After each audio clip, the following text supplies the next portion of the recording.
श्री गणेशाय नमः। कार्तिक महात्म्य 14वां अध्याय।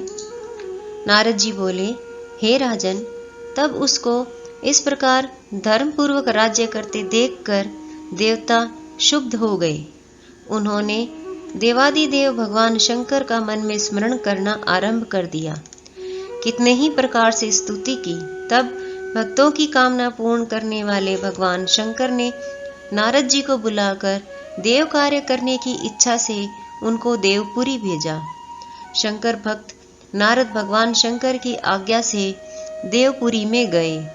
इंद्र आदि सभी देवता व्याकुल होकर शीघ्रता से उठकर श्री नारद जी की स्तुति करने लगे। उत्कंठा भरी दृष्टि से सबने नारद जी की ओर देखा।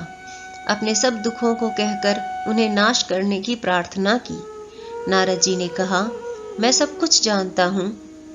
इसके लिए अब मैं दैत्यराज जलंधर के पास जा रहा हूँ। ऐसा कहकर और देवताओं को आश्वासित कर श्री नारद जी जलंधर की सभा में आए।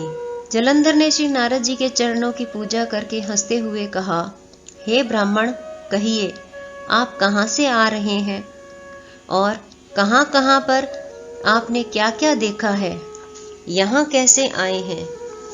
मेरे योग्य जो सेवा हो उसके लिए आज्ञा कीजिए। जलंधर के इस प्रकार के वचन सुनकर श्री नारद जी प्रसन्न होकर बोले, हे दानवराज महाबुद्धिमान जलंधर, तुम धन्य हो, क्योंकि इस समय सब रत्नों के भोक्ता एक तुम ही हो। हे दैत्य श्रेष्ठ, अब आप मेरे आगमन का कारण सुनिए कि जिसके लिए मैं आज यहाँ आया हूँ। हे दैत्यराज, मैं स्वेच्छा से कैलाश पर्वत गया था, जहाँ 10,000 योजनों में कल्प वृक्ष का वन है। वहां पर मैंने सैकड़ों कामधेनुओं को विचरते हुए देखा तथा यह देखा कि वह वन चिंतामणि से प्रकाशित परम दिव्य, अद्भुत और सब स्वर्णमय है। मैंने वहां पार्वती के साथ स्थित शंकर को भी देखा, जो सर्वांग सुंदर, गौरवर्ण, त्रिनेत्र और मस्तक पर चंद्रमा धारण किए हुए हैं। यह देखकर मुझे बड़ा आश्चर्य हुआ कि इनके समान समृद्धशाली त्रिलोकी में कोई है या नहीं।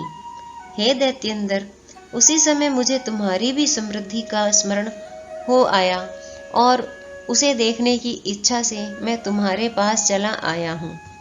यह सुनकर जलंधर को बड़ा हर्ष हुआ। उसने नारद जी को अपनी सब समृद्धि दिखला दी। उसे देख देवताओं का कार्य करने के इच्छुक शिव प्रेरित श्री नारद जी ने जलंधर की बड़ी प्रशंसा की और कहा, निश्चय ही तुम त्रिलोकपति होने के योग्य थे। तुम्हारे लिए ऐसा होना कोई विचित्र बात नहीं है। मैं देखता हूँ कि और तो तुम्हारे पास सब कुछ है और किसी बात की कमी नहीं है। ऐरावत तुम्हारे पास है, उच्चश्रवा घोड़ा तुम्हारे पास है, कल्प वृक्ष और कुबेर की निधि तुम्हारे घर है। मणियों और रत्नों के ढेर भी तुम्हारे यहाँ लगे हुए हैं। ब्रह्मा जी का हंस युक्त विमान भी तुम्हारे पास है।